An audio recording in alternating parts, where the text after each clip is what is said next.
Every day, we build the world around us. But who's checking in on us? Welcome to Built For Us, The brand new podcast. Built by construction workers, for construction workers. It's our own honest space. There's no scripts, there's no suits. It's just Real talk about mental health, stress, And showing up for each other. The Built For Us podcast is proudly powered by JT Motive and proudly sponsored by the CHPK Group. All right, guys, welcome back to Built For Us podcast. Today, we're going to talk about mindfulness and what mindfulness means to you. Now, it can mean all sorts of different things. For me, I was told about mindfulness during therapy, and I laughed and said, I'm not doing that bollocks. It's not for me. But mindfulness has changed my life, and it's something that I use now on a daily basis. So I'm going to jump straight in and say, right, Ben, Andy, what does mindfulness mean to you? I'll let Ben go first. Oh, right. Okay. Right. So I was introduced to the whole meditation, spiritual mindfulness years and years ago. I worked on the railways with an Aussie guy, and the Aussie guy had been to a Buddhist monastery, and he'd gone there to done a silent retreat for about 3 months. He said he'd come out and never been as happy in his life. And he used to tell me all this stuff. And I was only 25 at the time. So I was still going out. I was like, yeah, whatever. He said, although you're not taking it in, you are taking it in, and you'll know as you get older, things will hit you. And I think it was about 4 years later, he'd gone back to Australia. I was in a completely different job. Out the blue, his name come up on my phone. I picked up the phone. I said, hello, Warren, how you doing? And I hadn't spoken to him for that long a time since he'd left. I hadn't spoken to him at all. And he said, I just had this amazing sense. I had to phone you. Are you okay? And it was the day that my partner had left me. Right. And that's a true story, because it makes me go all hairy now. And it's since then I've read books on mindfulness and meditation, all that sort of stuff. So to me, it's a big part of my life. Like every day when I see 11:11, I do a little I do a little minute of mindfulness. Yeah, there you go. 11:11 on the clock face. So every 11:11, every time I see it, I do a little minute of mindfulness, gratitude, whatever I feel like doing at the time. It just keeps me in track. I've now got some mindfulness tattoos like yourself with my chakras down my spine. So I try to keep everything going in, but it helps me go to sleep. So I have different methods to go to sleep. So one of the methods I use to go to sleep is sort of mindfulness, but meditation is I lie there and I start off with my toes. And I say, my toes are sleepy, they're going to sleep, work my way up my body from my feet to my ankles. And I've never got past my knees before without falling asleep. So it all plays a different part in all different aspects of my life. So I found it massively interesting. The whole mindfulness thing, I think there's massively something to it. But like you say, when you're younger, or I've spoke to people about it on building sites. I had a guy come up to me and start talking about all this mindfulness, and we were in a group of training. Everyone gave him pelters for it and stuff like that. But I do believe there is something massively there for it. And I think it's different for everybody. So you've probably got a completely different story, Andy. Oh, I could tell you a really good story about mindfulness. So this relates to the last episode, actually, when we were talking about men's clubs. So we were exploring different ways and like getting people's minds open to different kind of coping strategies and techniques and stuff. So I invited I'm not sure what her job title was, but she practiced mindfulness and she taught yoga and stuff. I suppose she was a yogi. So she came back. I'd spoken to her on the phone in the afternoon. And she said, how many people are going to be there? So I don't know, probably about 15 to 20. She said, will you have snacks? Can you make sure you've got snacks there? She said, I want to do this thing called mindful eating. I was like, yeah, we'll have snacks. She said, yeah, bits of cake or something like that. And we were doing it in my partner's cafe. So there's going to be cake and all that kind of stuff. Yeah. So didn't think anything of it at all, right? One of the other co-facilitators, a chap we called Chopper, he always brought snacks along as well, but he'd stop in like a co-op and he brought sausage rolls and he brought like loads of savory snacks like dinky pasties and things like this. All of the nice stuff had gone during the break time. All that was left, right, was cocktail sausages. The blokes didn't want to eat the cocktail sausages for whatever reason. I hadn't thought about anything. I was like, oh my God, right? So when she got onto this mindful eating thing, she's got everybody in, they're breathing and they're focusing and they're starting with the toes and doing all the stuff you're talking about, Ben. And then she asked everybody to place their hands out. and she popped a cocktail sausage into all the men's hands. And it was really good because there's people really getting into it, and she's like, feel it, stroke it, do you know what I mean? You can picture where this is going.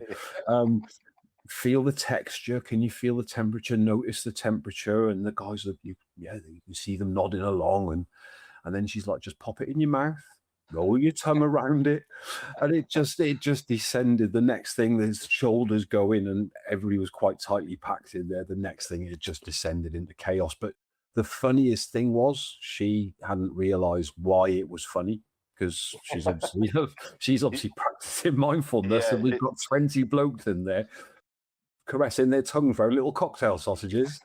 But so but for me, mindfulness, like, it worked, right?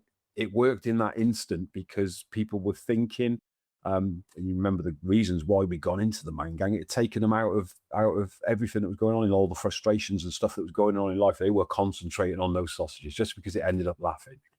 But for me, mindfulness is anything that takes you out of the moment, lets you be focused on one thing. And for me, like, riding my motorbike is where I get mindfulness. Because if I ain't mindful about that corner that's coming up or that driver that's approaching from one side, I have to stay in that moment, and that helps me escape from things. If I had a stressful week, blast out through the twisties, maybe have a little bit of music on, but there's nothing better for clearing the cobwebs away and getting focused, resetting everything, and just coming back with a big smile on my face, you know? Yeah, just leaving everything else behind while you're out there. But that's, for me, like, as I mentioned, I got told about mindfulness during therapy, and basically my therapy had come to an end, and my therapist came on and said, look, Steve, I recommend when you leave here today, you go and learn about the mind. And I was like, what do you mean? She said, the more you understand the mind, the healthier you'll be moving forward. And I said, so what? So she said, look at mindfulness. Now, instinctively, I started laughing at her, and I literally said, that's not for me. I said, gratitude, meditation, all of that kind of bollocks. And at the time, I'm 32. I've been in construction 12 years, going to the gym. I think I'm fairly tough and all that bollocks. I mean, I'm not going to start thinking about gratitude and breathing properly. But she planted the seed, and I went away and I studied it, and I've studied it now for the last, 14, 15 years. And for me, it's about being mindful of what's going on in my head. Like, what thoughts am I having? How is that impacting me? Is that making me angry? Is it making me emotional? Is it some of that's within my control? Is it some of that's what's out of my control? You know, it's my brain. You never used to stop. It'd be throwing things at me constantly.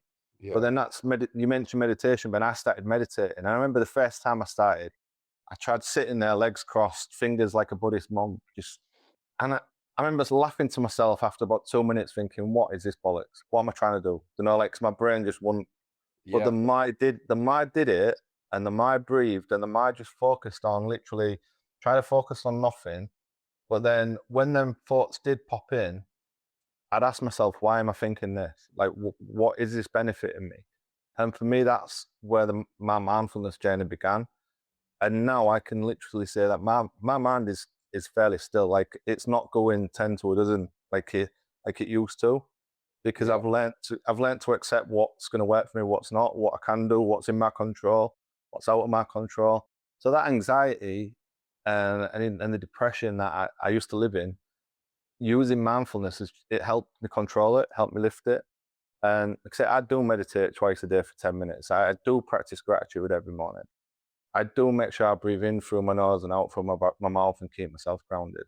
And for me, I think I'll keep on studying mindfulness for the rest of my life, because I'll never fully understand it, but what I'm doing actually works for me. And I think that's the secret. It's finding some of that works for you. Like Andy, you said, getting out on your bike. It's mindfulness for you. You know, like, you're focusing on that and nothing else. All work and mangang and everything else that's you're trying to juggle, you can let go of for an hour or so while you're just focusing on that one thing. Yeah. And that's what it's about. It's about trying to still your mind in it, trying to focus on one thing rather than everything. I found since doing stand-up comedy and like quiz hosting, bingo hosting, all that kind of stuff, I've become a lot calmer and a lot a lot easier to be around and find a new lease of life. But it is because of that. You're up there for 5 minutes, wherever you get 5-10 minutes on stage. You're in, everyone's looking at you. You are focused, right? This is what I've got prepared. And some things come into your mind that are quick. You've got to think quick, but it's all about the same 10-minute thing. You are in that 10 minutes. Oh, just nothing away from that 10 minutes. And you are just focused on the crowd members. You pick one or two that you look at, and you are so focused on, you don't obviously try to portray that you're not and you're relaxed, but you are so focused in that moment. I found that this is changing my life, this sort of thing, and it's something like I think I was meant to do, and I wish I'd had the confidence and stuff to do it before. So I find that is a very mindful thing for me, and when I come back, I'm buzzing from it, I'm relaxed and things like that. So there are different ways of doing it and different ways of finding it. There is. It's like, say, for me, everything that we do, everything that would become, everything that we are, everything stems from the imagination. And sometimes people's imaginations just run absolutely wild. And the brain always thinks worst case scenario and trying to slow that down. But again, being mindful of that is for me, it's putting yourself in them uncomfortable situations sometimes. It's like you said, standing on stage in front of those people. I do it when I go and speak at events and stuff like that. And I couldn't have done that before mindfulness. Before I understood mindfulness, as a guy in construction doing what I was doing, I wouldn't have stood and spoke in front of 20 guys, let alone 1,000 guys. Yeah. I didn't have the confidence. But once I studied mindfulness and I learned to control my breathing and my emotions. My emotions was a biggie. Once I learned to control my emotions, I turned into a different person. And now standing in front of whether it's 20 people or whether it's 1,000 people, it doesn't faze me in the slightest. People say to me when I'll be talking to them before an event, I'm like, are you the speaker? I'm like, yeah. Are you nervous? I'm like, no. Yeah. And they're like, not even a little bit. I'm like, no, not even. It's what I do now. Do you know what I mean? I've got to relive it and I've got to go through it. But I'm mindful of everything that I'm doing, and I've done it. I now believe that I'm doing what I'm supposed to do, and I think that's a biggie. For me, Steve, I'm the complete opposite to you. We've probably been speaking about the same. You're probably a little bit longer than me, to be fair. But in my job roles, when I'm not doing the well-being kind of side of life, I'm a trainer, so I stand in front of builders, and it doesn't matter if I'm going out and teaching scaffolders or teaching site managers how to inspect a scaffold or teaching whatever, or standing on a stage. Like I've got a talk coming up in the Houses of Parliament in the middle of August. It doesn't matter where the venue is. I get so nervous beforehand. I literally waves and waves of panic coming over me. But then I think for me, then I have to go and work on some mindfulness. I stay into breathing. I feel every part of my body until I'm in that moment.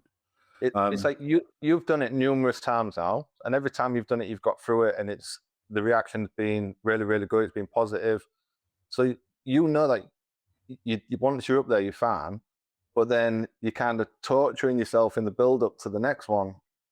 But you know it's going to work out absolutely really fine. So again, it's using your imagination, it's visualizing it before you actually do it, and seeing yourself up there, being nice and calm, getting through it, and again, just being mindful that you can do it.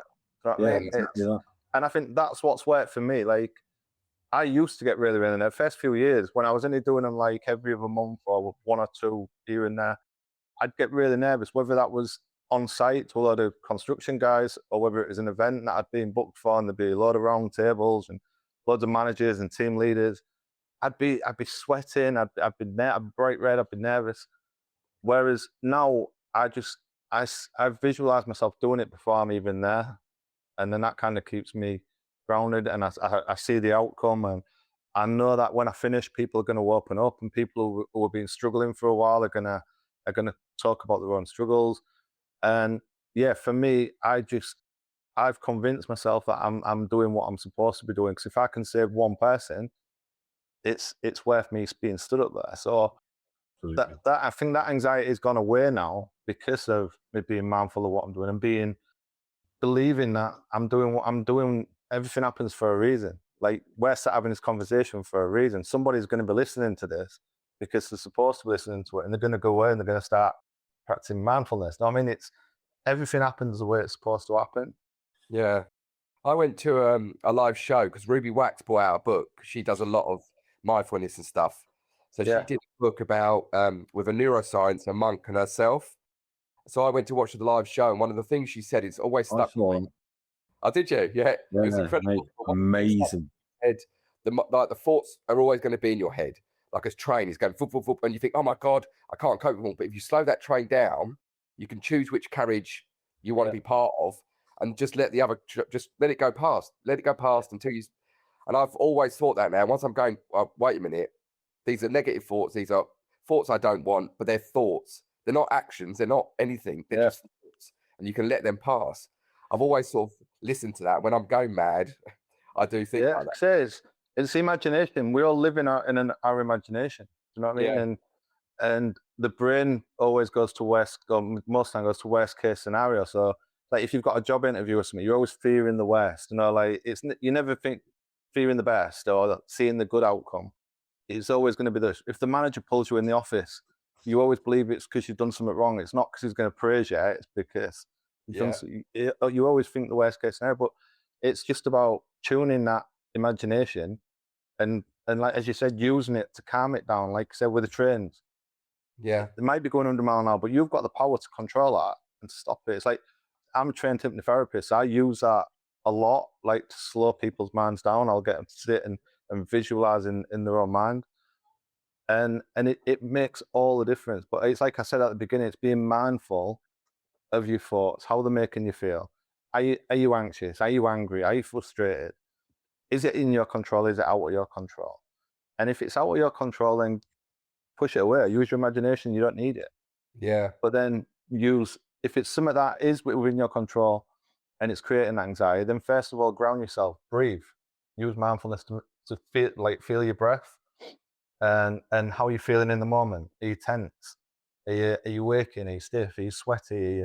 It's being mindful of everything that's happening in that moment and staying in that moment, not worrying about what's going to happen next week. Like before your next talk, Andy, in the House of Commons, you're already getting sweaty palms, and it's not even near us yet. Do you know what I mean? Do you know what causes me the most anxiety on places like that is because I know I have to walk about 6 miles to have a cigarette before I go into the talk. That's the thing that does it.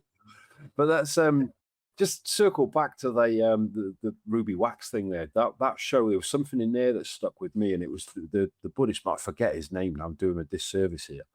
But incredibly powerful man. He'd been he was a high flying city banker, you know, like six figure salaries and all this kind of stuff. Hustled. And then he decided to become a Buddhist monk. And she said something to him about because he was talking about being in a meditative state for something like 40 days or something. Some really, really long period of time. And she said, so did you levitate at the end of it? And was it just like, were you so peaceful all the way through it? And he just sat there and he shook his head and he said, no. He said, that is not what happens when you go into that meditative state. He said, people have this image of being totally at peace with everything and everything. He said, you can't do that. He said, you can't turn the thoughts off. He said, they come. He said, when everything's silenced around you, he said, you've got to sit with those thoughts. And he was explaining how he was spending hours at a time, like tears streaming down his face. But when he came out of it, he was so much more in tune, like you're saying, Steve, with his emotions. I mean, we're talking about mindfulness here. We're talking about proper, like Buddhist kind of orange-robed Trappist monk kind of stuff, which is like, that's Zen level, isn't it? It's like Jedi level stuff. But I think for me, that's the thing, and it's like being in that moment, and that's what, like I said, I get that from on my motorbike. I can put myself into a mindful state wandering a scaffold. You know, if I'm up on the top lift of a scaffold, I know one wrong step. I know if it's not too safe. I've got to be in a mindful state up there as well, because I could go plummeting off the side, you know, or other people, I might miss something. So, it's got the label, isn't it? and especially in the construction industry, big, hard, tough men. What, you want me to meditate? You want me to get you out? You want me to write a gratitude list? It's Yeah. Yeah. But it is exactly like saying, it's just being in that moment, getting in that moment, recognizing the emotions for what they are. Are they serving me, or am I serving them, and not being steered? and that's But most for me people exactly what it is. do they don't realize they're in a mindfulness state because, like I say, when I was doing duct work, you're using grinders, you're cutting stuff, you're on ladders, you're on scaffolds, so you are in the moment at that time. But they don't realize they're actually doing it day to day anyway. If you take it away and say do it when you're sitting down doing nothing, they're like, what?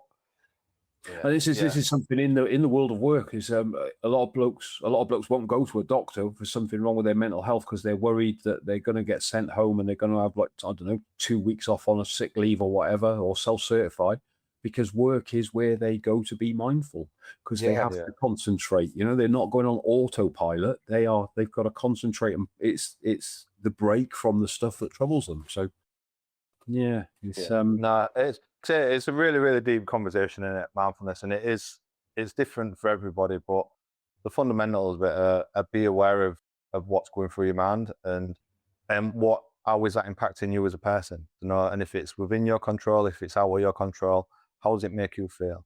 I think for me, why it really changed my life was because, obviously, for anyone who'd done, I was involved in an accident at work, and I was literally drowned in for around 60 to 90 seconds, a minute to a minute and a half.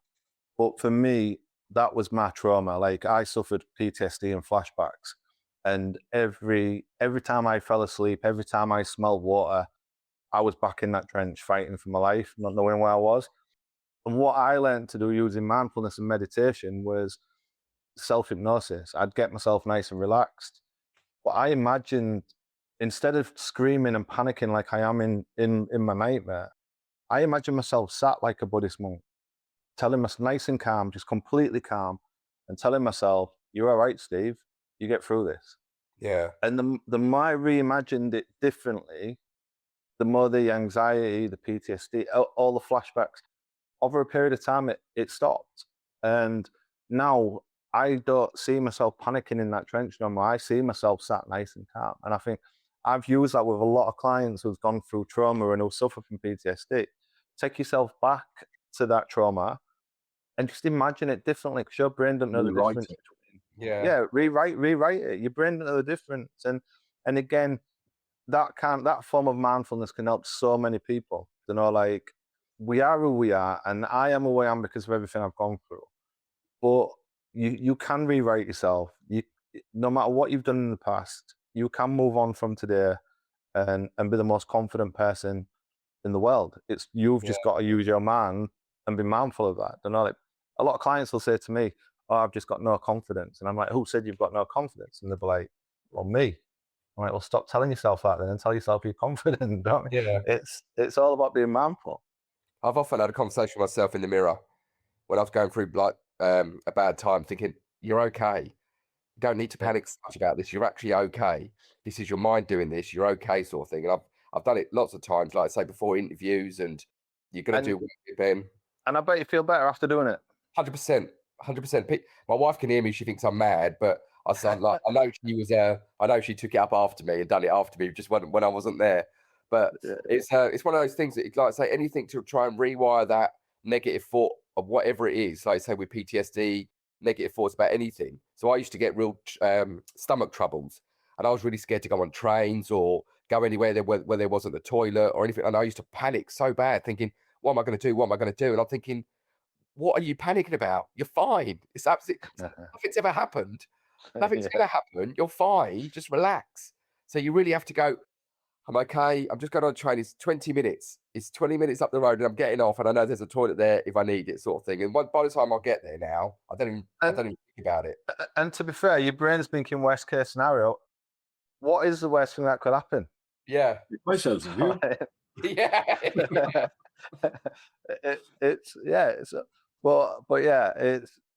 For me, mindfulness saved my life 100%. Like, from where I was at to where I am today, and the work I now do today because of studying mindfulness, it can change your life around. And like I said, I laughed at it in the beginning. I was too tough to do mindfulness That's how I felt at that time. Yeah. I'm not. When my therapist mentioned it, I thought, I'm not soft. Like I'm not. And yeah, it saved my life. It turned me around. I recommend it to anybody. But again, it's what does mindfulness mean to you? It's what's going on in your life at the moment, and what form of mindfulness do you need to focus on? But again, it all stems from the imagination. Yeah. Well, I got a question then, Steve, just for the listeners. When you got into mindfulness, was there a book, a podcast, or something you looked at as a first step? Oh, there's a million books that I've read, but the Urban Monk's a really, really good one. Again, it's a lot on mindfulness, Buddhism, and stuff like that. But mindfulness isn't just about Buddhism. For me, it's all about, it's the subconscious mind. It's how the subconscious works. And a really, really good book I'd recommend to anybody is The Power of the Subconscious Mind, which is an old book, but it's a book that changed my life. Amazing. What about you, Andy? Is there anything that you've read or seen, anything like that you could recommend to the listeners? I thought Steve was going to recommend the same book as me then, The Power of Now by Eckhart Tolle. That's an amazing that's another good one. But for me, The Power of the Subconscious Mind it just got me to think differently. Yeah. I like MotoGP. I like watching MotoGP riders get ready. You watch those guys get into a state of mindfulness. Like Marc Marquez goes through a whole mental preparation routine. He's going round the track and he's not even on his bike. He's sitting in a chair in a dressing room. You know, that's mindfulness. So I said to you, you've got to start visualizing yourself in the House of Commons doing that tour, smashing it. Mate, I've been there before. I know I will, but that is part of my routine. It is part of my. I think if I don't feel like that, then I'll know there's something wrong, and it might be time to reassess my future. If it stops happening, that's when I've got to reassess my future. And that's because I know what works for me, same as you know what works for you. I'm not a massive reader, so I found a podcast that if anybody is interested in this kind of thing, I think there were so many episodes that were brilliant, and it was Lee Mack and his friend, and it was called I Can't Believe It's Not Buddha. Now, Buddhism and stuff, but they go on a journey together and different meditations, different mindfulness, but they do it in a light-hearted way and go along the journey together. And they do simple little tips, tricks, little books that they read together and stuff like that. But it's obviously Lee Mack, so it's very funny. It just gives you a soft intro into ways of doing it. I found that absolutely incredible for a first timer. I thought that'd be an amazing thing just to have a listen to. They're not very long episodes, and you do find yourself laughing out loud, but some of it does resonate and stick with you. There's some really good stuff on YouTube, isn't there? Some like kind of really short introductions into mindfulness, just like guided chats. I think there used to be some on the app stores as well, weren't there? Yeah. It's like I said, mindfulness, it covers so much. There's like mindful eating, like was said, it's being mindful of your thoughts, mindful of your breathing, mindful of your emotions. But for me, I think it's definitely, if someone's listening to this now and they have been struggling a little bit recently, then just go and look up mindfulness. You Google mindfulness, and there's so much information out there, and it can be life-changing. 100%. I agree. Right, guys, you've been amazing as usual. I feel insightful. I feel like my energy's risen. I'm now going to go and face my dogs. Mate, I'm actually floating off my chair now. Amazing. Levitating. I'm levitating, yeah. Excellent. Right, guys, thank you. And thank you to everyone that's still with us. We'll look forward to the next episode and see you then. Cheers, guys. Appreciate your time. Cheers, guys. Keep on keeping on. The Built For Us podcast is proudly powered by JT Motive and proudly sponsored by the CHPK Group. Thanks for viewing this episode. We really appreciate your support. Remember, follow us, subscribe, share with a mate, join us live. Built For Us. Let's build something stronger together.